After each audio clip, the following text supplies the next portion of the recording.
Si quieres estar tranquilo al vender o alquilar tu inmueble, Grupo Horizonte. Somos tu experto inmobiliario con servicio de abogacía integrado. Has oído bien. También somos abogados y resolvemos cualquier problema que pueda surgir con la venta o alquiler de tu inmueble. Si tienes dudas sobre derecho civil, fiscal, divorcios, herencias o cualquier otro aspecto legal, en Grupo Horizonte te brindamos una ayuda integral con gestión terminada en notaría. Consigue tu objetivo con la mayor rentabilidad posible de la mano de Grupo Horizonte. Bien, pues hemos llegado a este viernes y hoy queremos hablar de algo que es una de las principales preocupaciones de cualquier ciudad, municipio o localidad en este país, es el empleo. Y aquí en Elche conocimos hace unos días los datos del mes de enero y ya tenemos esos datos acumulados de 2024. Por eso queremos analizar estas cifras, lo que hay detrás del desempleo o las contrataciones que mes a mes se realizan por parte de distintos sectores, de cómo va, en definitiva, la salud de la economía local. Y para ello tenemos a los siguientes invitados, pasamos a presentarlos. Por parte de la patronal tenemos al vocal de la Junta Directiva de la Asociación de Jóvenes Empresarios, Jovenpa. Él es Adrián Antón, que hace hasta muy poco tiempo fue presidente de esta asociación. Bienvenido. Muchas gracias. Adrián. Buenos días. Le acompaña la directora de Cedelco, del Círculo de Empresarios de Elche y Comarca. Ella es Sol Segura. Bienvenida, Sol. Gracias, buenos días.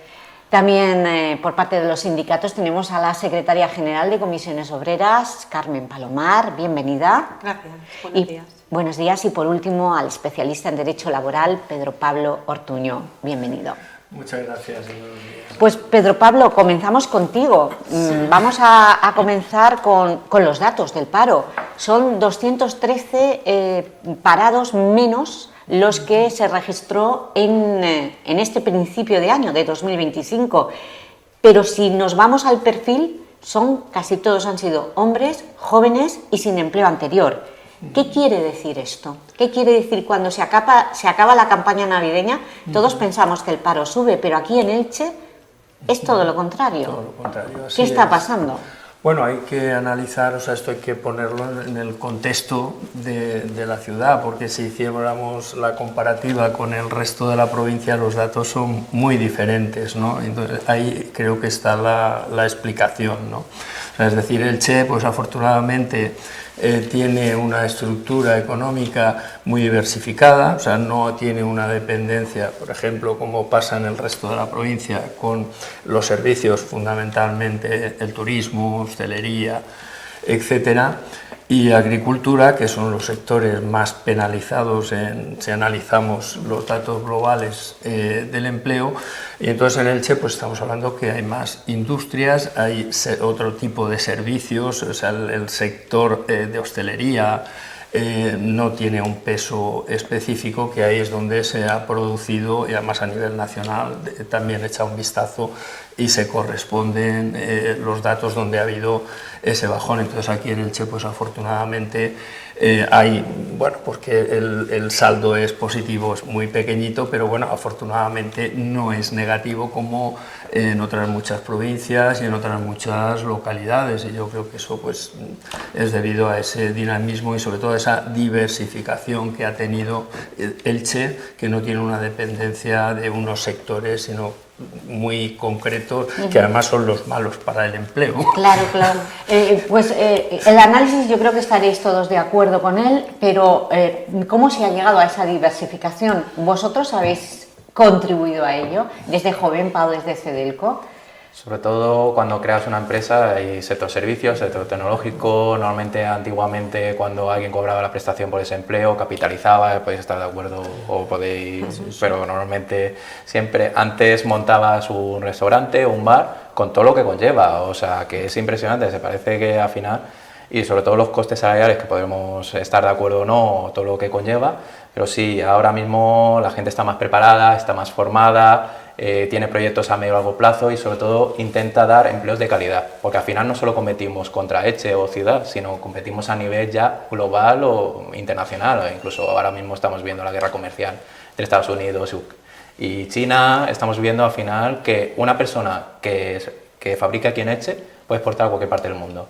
Y eso es importante, sobre todo, y la mentalidad ilicitana o de la comarca, siempre hemos sido fabricantes y sobre todo emprendedores. Pues Sol, estoy escuchando a Adrián Antón y parece increíble porque vosotros os quejáis mucho de la falta de infraestructuras precisamente para mover las mercancías y para ser más competitivos. Claro, o sea, no se trata de que estemos hablando de un escenario en el que no hay nada y entonces nosotros estamos pidiendo para que haya algo. Estamos en un escenario en el que tenemos un panorama, tenemos una fotografía y lo que queremos es mejorarla, porque como decía Adrián, tú puedes producir aquí o puedes tener la idea aquí o puedes tener una parte aquí y realmente trabajar en todo el mundo. Entonces, que está muy bien externalizar e internacionalizar, pero también tenemos que ser competitivos en lo que tenemos alrededor. Y pues bueno, hasta que las cosas les des un botón y aparezcan en otro lado, pues las tienes que llevar y necesitas que vaya por tren o que vaya en camión y necesitas infraestructuras, necesitas acceso y en zonas, en áreas industrializadas donde van a trabajar 1.500 personas o 2.000, pues esa gente hay que moverla, ¿no? Entonces, claro, hacen falta infraestructuras. Nosotros nos quejamos no porque no haya, sino porque hay que mejorarlas y capacidad para mejorarlas hay. Entonces, bueno, lo que tampoco estaría bien es que pues no lo reivindicáramos, ¿no? Claro, el empresariado trabaja en eso, ¿no? En ser más competitivo. Y los trabajadores, en estos momentos, con las cifras de empleo, mes a mes analizados por los sindicatos, ¿siguen sufriendo trabajo precario o cada vez estamos acabando con él? Bueno, pues a ver, por una parte hay que decir que claro, que en Elche aún siguen habiendo más de 18.000 personas que están en desempleo, por lo tanto eso no es un buen dato, quisiéramos que se rebajase, que bajásemos de los 2 dígitos el tema del empleo y sobre todo hay más mujeres que hombres en el desempleo, ¿no? Y sobre todo también, otro de los perfiles son los mayores de 45 años, son los que más sufren el desempleo. Entonces, esa es la realidad que tenemos del desempleo. Sí que es verdad que la cifra histórica, si tiramos hasta el 2018 hasta ahora, pues el desempleo ha ido bajando, ¿no? Y la contratación, gracias a la reforma laboral pactada, pues la precariedad y la temporalidad sobre todo, pues ha ido descendiendo. No es todo oro lo que reluce, pero sí que es verdad que tenemos los datos de contratos fijos inmensamente mejores que en otras épocas. Antes siempre hablábamos de un 10% de contratación fija, la que se hacía mes a mes, ya estamos hablando en torno de un 40 o un 50%, por lo tanto es un cambio significativo. El contrato de obra y servicio, que era ese contrato que se utilizaba mucho para la construcción y la persona, pues la obra y servicio, levantar este edificio, pero es que luego había otro edificio y eso podía ser perfectamente una persona que estuviese fija, no hacía falta tenerla de manera eventual y esos cambios pues han sido importantes y significativos para los trabajadores. Vamos a hablar de esa reforma laboral, de la de Mariano Rajoy a la de Pedro Sánchez. ¿Hay un mundo?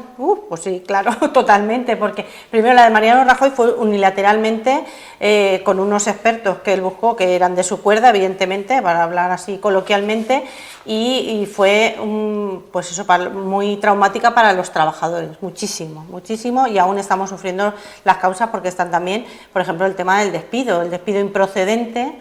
Ese sigue siendo a día de hoy 33 días por año, antes eran 45, o sea, eso incluso la Unión Europea ha dicho que eso no está en la línea que debería estar y que eso hay que reconducirlo y de hecho tanto comisiones como UGT está judicializado ese tema, eso por una parte y luego se han revertido muchas cosas, sobre todo el tema de la contratación que nos parece muy importante a nosotros y evidentemente queremos avanzar. Uno de los temas que plantea el sindicato es el tema de que no se incentive el que despedir a la gente. Vale. O sea, luego hablaremos, sí, porque a mí me gustaría, Pedro Pablo Urquijo, usted trabaja con trabajadores y empresas, es de derecho laboral.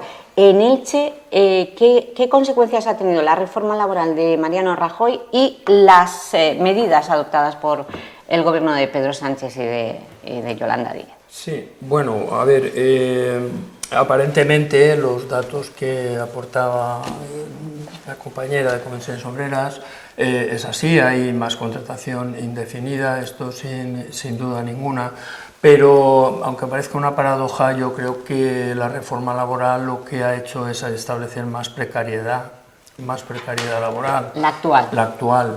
¿Por?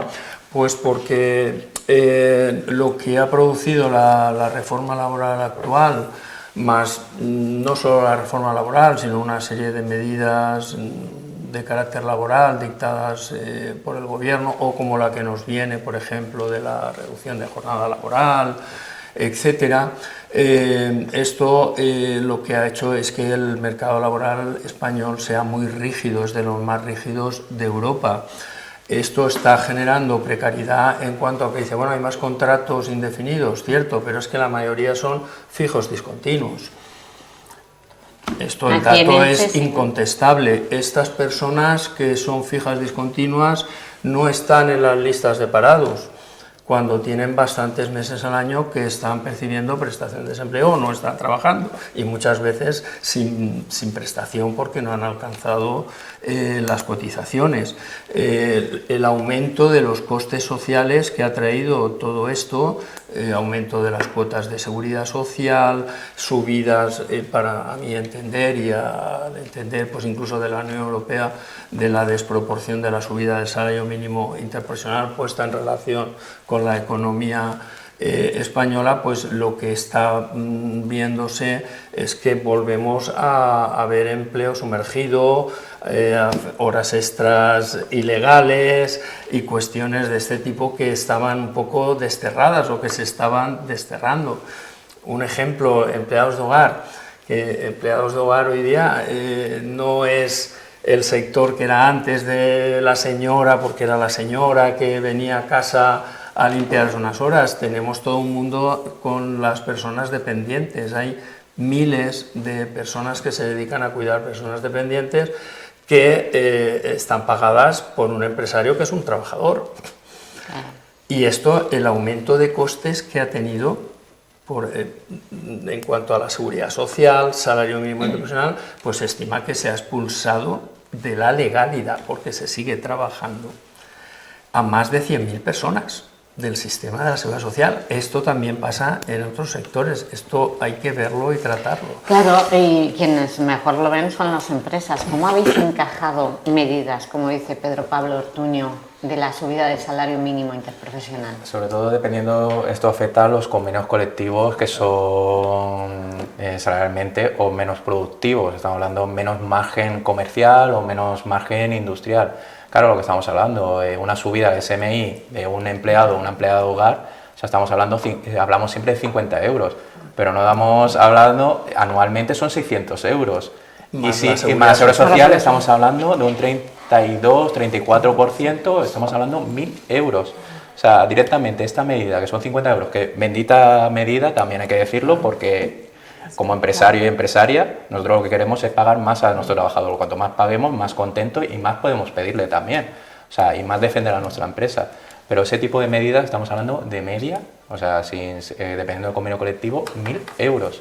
O sea, multiplícalo por 2 trabajadores, estoy hablando de microempresa. Normalmente el pequeño hostelero que tiene 1 o 2 empleados, es el marido y la mujer y un trabajador, ahora mismo 1.000 euros, ¿cuánto tiene que subir? ¿Está el consumidor dispuesto a pagar esa subida?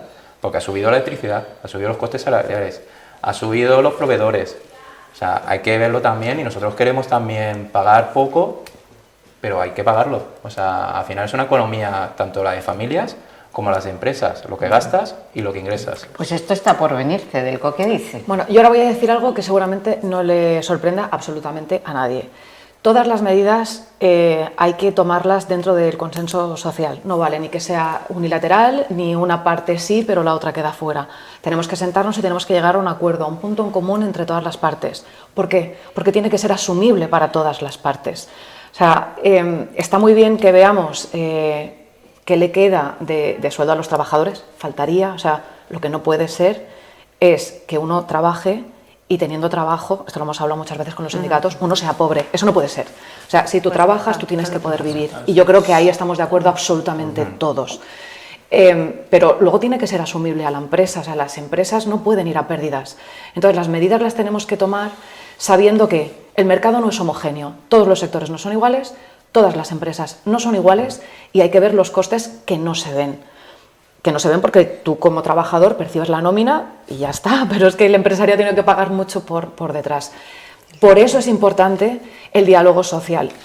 Y a veces, lo siento, pero es que por desgracia la política es así, son más tantos políticos, a veces, no digo siempre, pero a veces son más tantos políticos de estrategia de partido que a lo mejor el beneficio inmediato o a medio plazo para la ciudadanía, porque de verdad, o sea, empresas que tienen los márgenes muy ajustados, más gastos, al final esa empresa la vas a cerrar, o sea, la estás abocando a cerrar, pues destruimos empleo. Carmen, el diálogo social... Hay muchas cosas para contestar. Efectivamente, contesta. Empezamos por eso, ¿no? La reivindicación de la patronal, que es lo que hemos estado escuchando. Parece que el Gobierno quiere aplicar esas medidas sin contar con ellos. Es algo que tú también has criticado en la reforma laboral de Rajoy, que se puso de forma unilateral. Sí, pero de todas maneras igualmente, o sea, con el tema de la reducción de jornadas se ha estado negociando muchísimo tiempo con la patronal, lo que pasa es que no se está llegando a un acuerdo. Y yo creo que dentro de esa negociación sí que hay, se está contemplado, pues eso, medidas, incentivos a las empresas, sobre todo a las pequeñas y medianas empresas, para hacer esa transición. También hay que decir una cosa. Claro, lo que dice la patronal es que se negocie la reducción de jornada en el ámbito de la negociación colectiva, empresarios y sindicatos. Sí, eso está bien, pero también estamos hablando que en torno al 50% ya de los trabajadores de nuestro mercado laboral ya tienen esas 37 horas y media o ya están incluso menos. ¿Por qué? Porque lo han negociado en su ámbito, porque han tenido capacidad, grandes empresas han tenido capacidad de negociar o grandes convenios. ¿Qué es lo que pasa? Que lo que queda es pues gente que a lo mejor pues eso no está tan organizada, no tiene capacidad, por ejemplo el empleo doméstico, por ejemplo pues que colectividades que son las que están en los colegios cuidando a nuestros hijos en el comedor, etcétera, etcétera. Son convenios más minoritarios y que necesitan un impulso y por eso se está negociando a ese nivel. Entonces yo creo que sí que hay que dar ahí un paso importante. Y también, por otra parte, algo que decía Adrián que me parecía importante es que hay trabajos que no tienen tanto valor añadido. ¿Por qué? Porque la sociedad no se lo damos. Porque un cuidador que está con nuestros mayores, con nuestras personas discapacitadas, con nuestros hijos, ¿por qué no se le da valor a ese trabajo? Y sí que se le da a otro que es más tecnológico y más, que sí, puede estar muy bien, pero que a veces tampoco, o sea, está bien, ¿no? Pero que también le demos importancia a todo el tema que viene, pues eso, de cuidado, también porque nuestra sociedad está envejeciendo y vamos a necesitar cada día más cuidados médicos y sociosanitarios y tal. Y con el tema de los fijos discontinuos siempre han contado de la misma manera anteriormente a la reforma laboral que ahora, o sea que... ¿Y dónde se utiliza el fijo discontinuo? Se utiliza en el sector del calzado, en el sector agrícola, en las colectividades que decimos que son los que están en las personas que están en los colegios, en los comedores de los colegios y todo eso, pero en otros sectores no se utiliza tanto. Entonces sí que ha subido, pero yo no lo veo tan negativo, porque una de las cosas que nosotros decimos es que preferimos un fijo discontinuo a que la persona la despida no tenga un contrato eventual. O sea, esas medidas de flexibilidad interna en las empresas nos parecen positivas. Incluso la persona puede trabajar en otro sector en esos meses que está, en otro sector o en otra empresa, en esos meses que se está parando. Entonces, eso puede dar juego tanto a los trabajadores como a las empresas. Yo quisiera puntualizar una cosa por aquello del diálogo social y la importancia. Sí. Porque es que para todos los sectores no es igual. Y para no crear bandos, pongo ejemplos de empresas que tengo en Cedelco. Yo tengo empresas que antes de que llegara la medida de las 37 horas y media, ya estaban planteándose ponerla en marcha y la tienen ya puesta. ¿Por qué? Porque es un sector que se lo puede permitir, es un tipo de actividad que se lo puede permitir y lo utilizan como retención de talento. Claro. Tienen una curva de aprendizaje muy larga.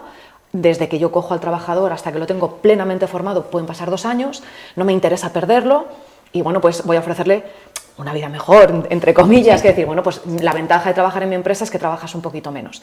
Y se lo pueden permitir y es retención de personal y está muy bien y está genial. pero no todas las empresas pueden hacer eso. Los sectores que trabajan 24/7, pues lo tienen muy complicado. Y cuando estamos hablando de autónomos, pues los ratitos que se van a descontar, esas medias horas que se van a descontar de los trabajadores, es que no va a suponer contratar a otra persona, es que el autónomo se lo va a comer él. Totalmente. Claro. Pedro, querías añadir lo de los fijos discontinuos, ¿no? Bueno, a ver, los fijos discontinuos no solo esos sectores, es toda la industria manufacturera, todo lo que se llama trabajo de pronto moda, en cualquier tipo de industria que esté. Estamos hablando, se hablan de unas cifras de 750.000 que dejan de trabajar, y lo que dicen las cifras también es que no se trabaja, la mayoría de estas personas no van a otro empleo, y esto viene un poquito en relación a lo que se comentaba sobre la reducción de la jornada laboral. Esto no va a crear empleo, o sea, es decir, porque si ahora mismo, porque tenemos una gran paradoja en este país, y es que tenemos el paro más alto de Europa, somos los campeones, y hay falta de mano de obra. Esto es una realidad. Esto es una realidad, y esto, claro, ¿por qué? Pues volvemos a lo que he dicho en mi primera intervención. ¿Cuál es la estructura económica de este país? Es decir, aquí se está haciendo una tabla rasa en la legislación de siempre, no digo que sea ahora, de siempre, y esto es un craso error, y así estamos, los campeones en baja productividad, en desempleo, en tecnología, digitalización, etcétera, etcétera. ¿Por qué? ¿Dónde está el empleo en España? El 95% en las pymes o micropymes. Entonces no nos pueden poner la legislación que tienen las empresas del IBEX, que no es que estén en 37 horas, es que bajan de 35 ya, por lo que decía la representante de la patronal, es decir, por retener el talento. Ahí es donde se gana más dinero, donde se trabaja menos horas, donde hay más conciliación. Pero ¿qué pasa con las pymes y micropymes, autónomos, etcétera? Que los están hinchando literalmente a impuestos, a subirle los costes laborales, y así no hay quien compita. O sea, en vez de fomentar la creación de estas empresas, que luego pueden devenir, tenemos en Elche muchos ejemplos de pymes y micropymes que ahora son punteras en sus sectores, pues en vez de ayudarlas, lo que estamos haciendo es ponerle piedras y palos en la rueda. Para mí este es el grave problema de la legislación laboral, y eso me parece una incongruencia, y termino, es decir, las últimas actuaciones que se están teniendo en este país de cargarse la negociación colectiva, porque la negociación colectiva está en la Constitución y está para adecuar las relaciones laborales a cada sector y a las necesidades de cada sector. Si desde arriba nos ponen un techo, esto va a ser un caos, que ya está empezando a ser. Bueno, son muchos los asuntos. Carmen, ¿crees que contra uno?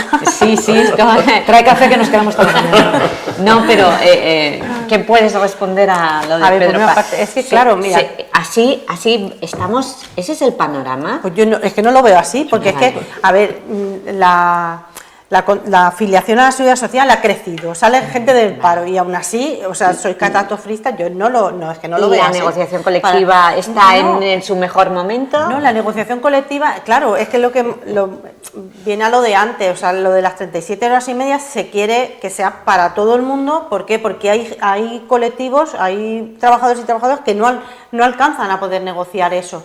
Las empleadas de hogar en algún momento van a poder ellas negociar que su jornada laboral sea inferior a 40 horas, no. Y en cuanto a los datos, por ejemplo, del paro que has dicho... Pero perdona, es que la pregunta no es esa, la pregunta es, ¿los empleadores pueden pagar eso? A ver, es Porque que lo que se ha dicho, yo soy es que se está empleadora consiguiendo y que el nos trabajador quejamos empleado mucho. sea pobre. Eso es lo que se está consiguiendo, y los datos Yo creo que, ahí están. a ver, ahí lo que decimos los sindicatos, o sea, hay bonificaciones de un 20% y de un 40% si es familia numerosa, para si tú contratas una empleada del hogar. Y luego lo que estamos pidiendo es que haya incentivos cuando haces la declaración de la renta, que tú puedas meterlo, porque es verdad que la persona que contrata no es un empresario, es un trabajador que tiene una persona que tiene una necesidad, pero también tenemos que profesionalizar, porque la ley de dependencia, lo que decía antes, es que tenemos una sociedad que va a envejecer, que necesitamos cuidados sociosanitarios y necesitamos profesionalizar esos cuidados. No podemos tener a una mujer que nos haga de todo y sin pagarle, sin darle de alta, porque 2 de cada 3 personas que están en el empleo doméstico están sin dar de alta, y las cifras que las han nombrado, imagino que generales. Pero en la provincia de Alicante los datos es que del 2008 hasta ahora han bajado, había 9.000 y pico personas afiliadas al régimen especial de empleadas de hogar y ha bajado unos 8.000. Han bajado, que seguramente que están trabajando en la economía sumergida. Y ahí tenemos un problema porque la inspección de trabajo no puede entrar a las casas. O sea que todo es complejo, pero yo me quedo con el dato de que el desempleo ha bajado, ha subido la afiliación a la Seguridad Social, por lo tanto no estamos en un mal momento. Y el diálogo social, como decía Sol, me parece también fundamental para llegar a acuerdos. Nosotros quisiéramos que con el tema de la jornada laboral se llegase a un acuerdo, pero es que se lleva muchísimo tiempo. Y tenemos una legislación desde el principio de la democracia con 40 horas semanales. Y queremos que todos los trabajadores, ya las que se les está aplicando incluso 35 horas en grandes empresas, pues que también llegue a otras personas. Este tipo de medidas que quiere inculcar el Gobierno me preocupa por lo que ha dicho Pedro Pablo Ortuño. Quería que también la patronal me dijera si ya lo estamos notando, que hay más empleo clandestino que antes. A ver, yo te puedo hablar sobre todo a nivel profesional, tengo un despacho igual que Pedro Pablo, y realmente la economía sumergida existe. Y el inconveniente es que el Gobierno, me da igual este o el anterior, o sea, en vez de incentivar, que nosotros estamos dispuestos a pagar, e incluso lo hemos comentado, pagar mucho por los empleados, pero que lo reciban ellos directamente. Los costes laborales se están incrementando de una manera insufrible para las empresas, pequeñas y medianas empresas, y quien va a pagar las medidas van a ser las pequeñas y medianas empresas. Para la gran empresa podrá adaptarse, podrá repartir esos costes, podrá contratar software, podrá contratar maquinaria, inteligencia artificial, y va a bajar la mano de obra, o sea, va a optimizar y va a aumentar la productividad. Lo que queremos sobre todo es que queremos pagar mucho, pero que lo reciba el empleado, porque cuanto más fidelidad, menos horas va a trabajar, más va a producir, más podemos formarlo y más va a apostar por nuestra empresa, porque realmente no hay que olvidarlo. Nosotros somos patronal, esta representación de los trabajadores, pero lo que queremos es que cuando empresas van bien, más podemos contratar y más riqueza podemos repartir. Y es lo que queremos los empresarios y empresarias. A ver, es que los trabajadores también, en nuestra nómina también se nos retrae para la seguridad social, para el desempleo, para la formación profesional. Entonces, una parte la paga la empresa y otra parte la paga el trabajador. Y todo eso es de primero de, imagino, los que sois economistas, primero de economía, o sea que eso todo está en el coste del producto que tú vendes. Si yo vendo esta mesa, cuando la vendo ya tiene todo eso metido. Entonces, yo qué sé, yo creo que hay que ser un poco justo y decir, bueno, es que todo eso está metido, que vamos, y que los trabajadores también aportan. Otra cosa es que se quiera negociar, pero yo no tengo el dato aquí delante, pero yo creo que lo que son las cotizaciones a la seguridad social desde los principios ha ido bajando, si vemos los datos. Si vemos los datos, yo casi aseguraría que algún porcentaje ha ido bajando. Y también tenemos que decir, a ver, nuestras pensiones se tienen que pagar de algo, de nuestras cotizaciones. La formación para el empleo, para esa formación que tanto necesita el conjunto de los trabajadores, en su día a día, eso viene de ahí, el desempleo para las personas que se quedan sin empleo, o sea que la seguridad social, evidentemente, o sea, quiero decirte, si tú te pones enfermo, el sistema de seguridad social que tenemos en España no lo tienen en otros sitios. Yo no me quiero ver cómo están los americanos, ¿qué queréis que os diga? En Norteamérica, me quiero decir. Pedro Pablo. Sí. Querías. Bueno, a ver, ¿no? Lo de la seguridad social, la subida ha sido exponencial en los últimos años, bueno, y si ya nos vamos al último año con las cuotas de solidaridad, el MEC, que incluso nosotros también pagamos, de 0,12 a 0,13, que ha subido un año a otro, sí, o sea, que el trabajador también lo está sufriendo ese impuesto. Las bases de cotización, vamos a tener mucha gente jubilada. Han subido, lo que es la base máxima de cotización ha subido sin que esto tenga repercusión en la pensión. O sea, es decir, ahora vamos a pagar más seguridad social sin que ese aumento se traslade a las pensiones. Pero bueno, yo tengo que insistir, todo esto está muy bien. O sea, es decir, pues a quién no le va a apetecer trabajar 2 horas, 3 o 4 horas menos a la semana, pero vamos, es que esto es incontestable. O sea, yo soy el primero que me apunto. Eso partiendo de esa premisa, pero vivimos donde vivimos. Vivimos en España, vivimos en una sociedad que tenemos que competir ahora no con nuestro entorno, sino con todo el mundo. ¿De acuerdo? Entonces, vuelvo a los datos de antes, o sea, todo esto está muy bien que tengamos las mejores pensiones, el mejor desempleo, pero la pregunta es, ¿nos lo podemos pagar los españoles eso? ¿Con la industria que tenemos o con el tejido industrial que tenemos de pymes y micropymes? No nos lo podemos pagar. Esto todo sale de las empresas y de los trabajadores que pagan sus impuestos, por supuesto, en una desproporción que supera todas las proporciones europeas. Es decir, donde menos pagan, quitando España, en Europa, es en Portugal, que los trabajadores pagan el 11% de su salario a la Seguridad Social. En España es el 7%, hasta el 40 y pico por ciento, según la industria, el tipo de empresa, lo pagan los empresarios. Y encima subimos los impuestos. Hacemos una burocracia infernal. Pedimos a una empresa con 4 trabajadores que tenga protocolo de igualdad, protocolo LGTBI, protocolo de prevención, protocolo de acoso, y me dejo alguno en el tintero, que todo esto está fenomenal, pero eso lo puede pagar un autónomo. ¿Eso puede competir esta mesa cargando todo eso con la mitad de productividad de Europa? Para abrir necesitas una pila de papeles, claro, y una cantidad de dinero solo para abrir, claro, sin ponerte a trabajar. Porque estas mesas se venden en todos sitios. Si España, con la productividad que tenemos, le insisto, la mitad que la media europea, no podemos competir, por eso tenemos pymes y micropymes, y encima lo que hacemos es agobiarlas de impuestos, de burocracia, etcétera, etcétera. Hay que ser realistas dónde estamos y dónde tenemos que llegar. Si aquí todas las empresas fueran como las del IBEX, pues seríamos los de la Champions de Europa, pero desgraciadamente no lo somos. Os daré un dato. Francia, una de las potencias europeas, es la que más ha venido a menos, entre otras razones, por la reducción de jornada a las 35 horas. Nosotros siempre vamos Esos son detrás de datos Francia. de la Unión Europea. Y nosotros siempre vamos al carro de todos. Los países nórdicos están aumentando la jornada laboral, que también la bajaron, porque es uno de los elementos que les hace no competir. Son datos. Ahí lo dejo. Con estos datos sobre la mesa, Carmen, vosotros vais a muerte por esa reducción de la jornada laboral. Sí, principalmente por lo que hemos dicho, llevamos ya mucho tiempo negociando esto y pensamos que ya tiene que tener una salida. El tema está en la aritmética parlamentaria, sabemos la que es y bueno, pues esperemos que salga adelante, ese es nuestro anhelo. Que sí, salga de momento adelante. al Congreso de los Diputados no le salen las cuentas a Pedro Sánchez. Bueno, esa medida está ahí en el futuro. Y para terminar esta tertulia, sí que me gustaría que me analizara la patronal ese perfil del contratado del mes de enero, el que hayamos conseguido 213 contratos, personas que hayan salido de las listas del paro y que la mayoría son jóvenes sin empleo anterior.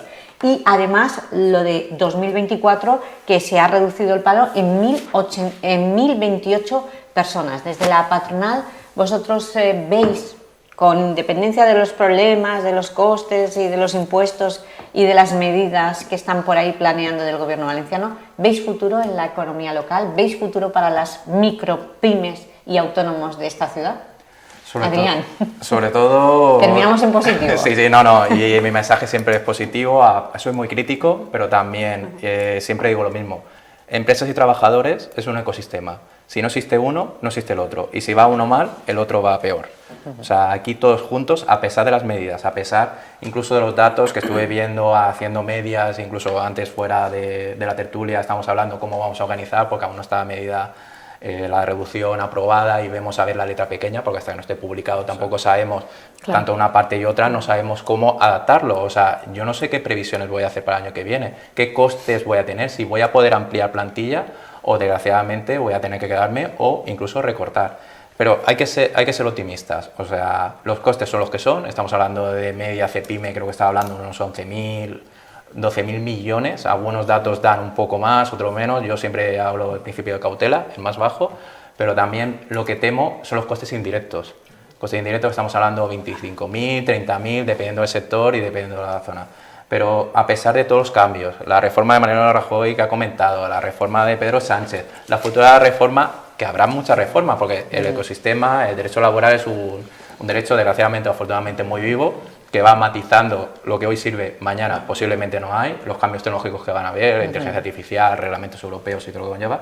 Pero estoy claro que los trabajadores y empresas y sobre todo la economía local van a ir juntos y vamos a crecer. Y los retos del futuro, la inteligencia artificial va a rebajar, va a borrar del catálogo de oficios muchos de esos oficios en Elche. Vale, te contesto esta y un poco ligada con la de Adrián. Que haya subido el empleo en Elche es sin duda una buena noticia, que sean jóvenes sin empleo anterior es maravilloso porque, a ver, la gente que sale de estudiar tiene que trabajar, entonces eso al final marca que se está metiendo en el sistema a gente que tiene que ir incorporándose. Ojalá fueran más, pocos me parecen, o sea, más gente. ¿Por qué? Y aquí lo enlazo un poco con lo que me preguntabas al final. Las empresas están teniendo muchísimo problema ya en todos los sectores, ya no es una cosa sectorial. Todas las empresas prácticamente están teniendo mucho problema para incorporar gente en sus empresas. Por un lado, por los costes que pueda tener, hay empresas que dicen, yo quisiera, pero no puedo por el coste que tiene, pero independientemente de eso, que es de lo que hemos estado hablando durante toda la tertulia, están teniendo problemas en encontrar perfiles que necesitan. Las cifras del paro siguen siendo altas y las empresas no terminan de encontrar los perfiles que necesitan. Hay que adaptar la formación, hay que saber traer a gente que está en el paro de otros sectores, formarla para poder volver a meterla en el sistema, en otra empresa, en otro sector. No pasa nada, hay que aprender. Entonces, ahí, fíjate, yo creo que es más importante este debate, el decir, ¿cómo incorporamos al sistema laboral a la gente que está sin trabajar y damos la prestación que necesitamos a las empresas para que sigan su actividad, más que en, vamos a rebajar media hora todas las semanas? Jolín, me parece más importante. Y además en ese trabajo los sindicatos tenían un papel fundamental, ¿no? Mover esos 18.000 parados que hay en Elche hacia una formación que requiere la empresa. Es una fórmula muy sencilla, pero nunca ha funcionado. ¿Por qué? Bueno, no es tan fácil, ¿eh? Estamos trabajando en ello, Sí, y nos sí, cuesta, sí, ¿eh? ¿Y por qué? ¿Porque no quieren salir del paro? Bueno, ha habido mucha gente del sector del calzado que salió del sector del calzado, y eso lo sabéis todos. Mira, mucha gente se fue, conductores de camiones, instaladores de placas solares, perdón. Las mujeres al sector de los cuidados, al sector de residencias, colegios, bueno, muchísima gente salió. Entonces sí que ha ido saliendo. Luego lo que hace mucha falta, y a veces lo hemos comentado, es el tema de los oficios. Sí. Faltan carpinteros, faltan albañiles, faltan cerrajeros, electricistas. Eso no, porque a veces nos pasa individualmente cuando llamas a algún profesional de esto, cuesta que venga a casa porque tiene mucho trabajo. Entonces, en ese sentido, sí que es verdad que desde la administración, la anterior, autonómica, y la de ahora, se está trabajando en los consejos de formación profesional, que creo que tú también formas parte. Y se está trabajando, y de hecho se han retomado después de un año de parón, porque todo el 2024 no nos hemos reunido, y ahí donde se ven las necesidades de las empresas y cómo se puede hacer una formación más a medida. No hace falta que sea un ciclo medio ni un ciclo superior, sino pueden ser pues certificados de profesionalidad, cursos, pero que te acrediten para llevar a cabo un trabajo. Entonces ahí siempre nos van a encontrar a los sindicatos, porque pues esto no es como antiguamente, que uno entraba en una empresa y se jubilaban. Eso ya pasa a la historia. Y estamos en constante movimiento. Pero tienes razón, Sol, ¿cuesta formar y reciclar a esas personas que están paradas? Sí que cuesta, pero yo también te digo que la gente que conozco que está en desempleo sí que hace cursos. De hecho, es que desde el Servicio Valenciano de Empleo y Formación se les llama. Y pero esos cursos son válidos, claro, me refiero que sirven La gente que hace esos cursos sale contratada. ¿Cuál es la integración? ¿La contratación un 100, un 90, un 80, un 30? El dato ahora mismo no te lo No lo sabría sabe. dar. No, Vale, no te lo sabría dar. Yo sí Podría me permitís verlo. un Sí. pequeño apunte sobre esto. Porque además eres docente Sí. en la Universidad Miguel Hernández. Así es.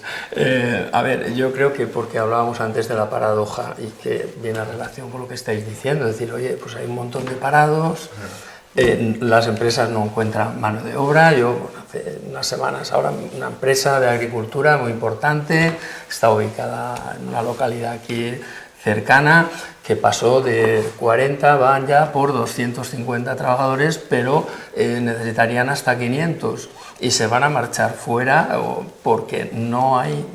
No llegan. No llegan, no encuentras trabajadores. Entonces, claro, quieren? yo, a lo mejor por mi edad, yo creo que todos estos factores que estamos hablando de la FP, hay muy mala planificación, hay que partir de ahí. Bueno, pero Carmen ha dicho no lo que ve, llevan no un lo año ve sin que- reunir Bueno, no, la me refiero a planificación. nivel, es Pero decir, que no. aquí pasamos de la FP, universidades laborales, etcétera, en su día, en un momento dado, pues todos tenían que ser universitarios, Sí. todos tenían que ser tal, entonces ni una cosa ni la otra. Pero yo creo que esto tiene también un factor cultural, y esto es una opinión muy particular mía, no es científica, pero creo que esto va, además por mi observación, tanto por la docencia como mi actividad profesional, y es la cultura del esfuerzo Vale. de hoy día. O sea, es decir, yo lo que denoto, tanto en el ámbito universitario, formativo, qué es lo que quieren, trabajar lo menos posible y ganar lo máximo posible. Esto es un objetivo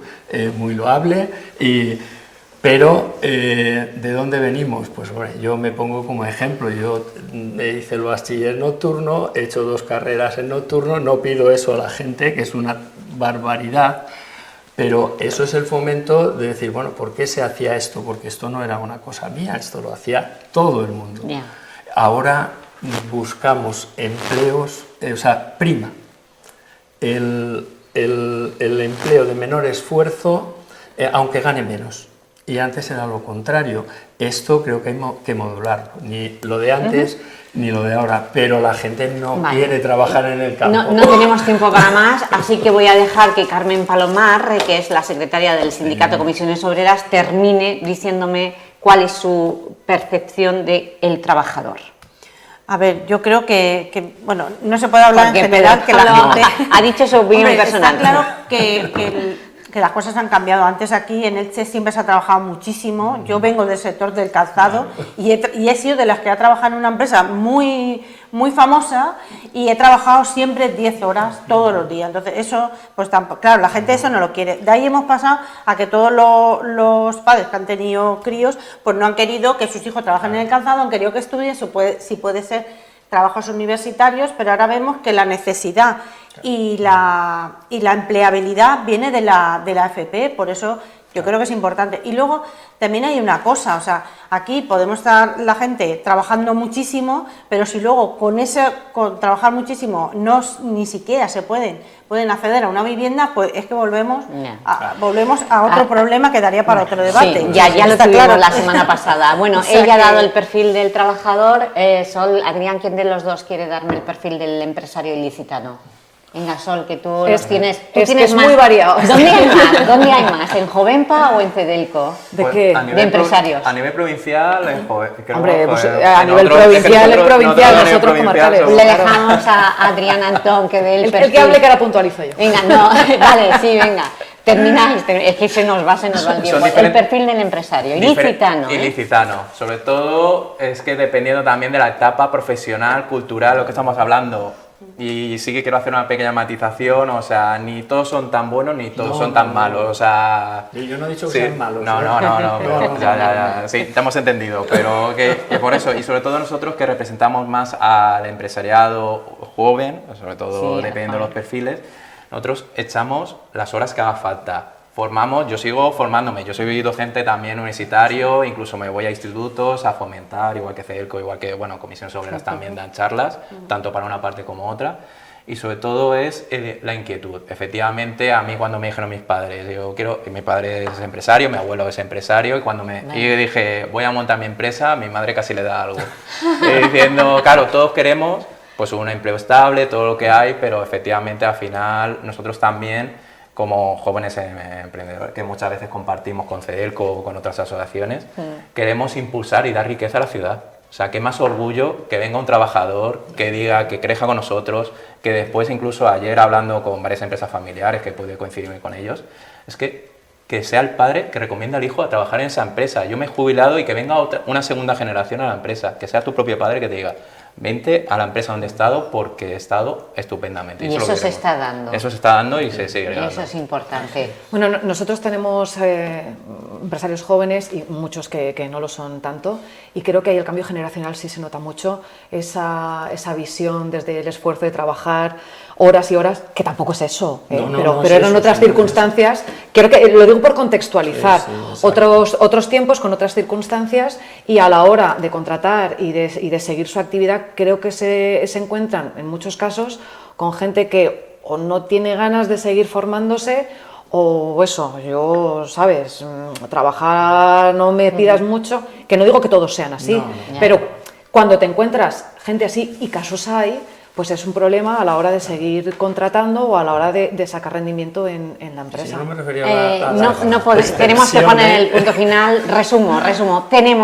Damos gracias a que tenemos empresarios emprendedores, tenemos empresarios con talento y trabajadores que tienen la posibilidad, por favor, de formarse, de reciclarse, de salir de esa lista de 18.000 parados en Elche.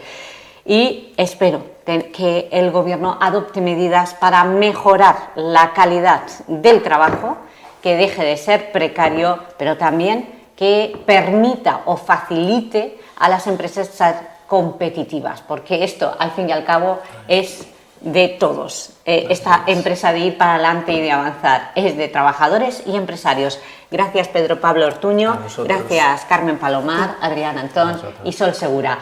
Nosotros continuamos porque tenemos varios directos, ya saben ustedes que hablarán del taxi, del sector del taxi, y también hoy se hablará sobre el futuro Palacio de Congresos de Altavix, pero eso será en unos segundos.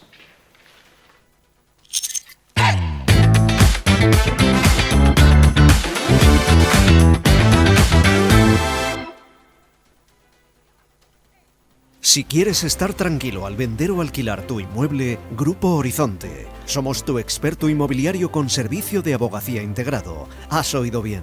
También somos abogados y resolvemos cualquier problema que pueda surgir con la venta o alquilar de tu inmueble. Si tienes dudas sobre derecho civil, fiscal, divorcios, herencias o cualquier otro aspecto legal, en Grupo Horizonte te brindamos una ayuda integral con gestión terminada en notaría. Consigue tu objetivo con la mayor rentabilidad posible de la mano de Grupo Horizonte.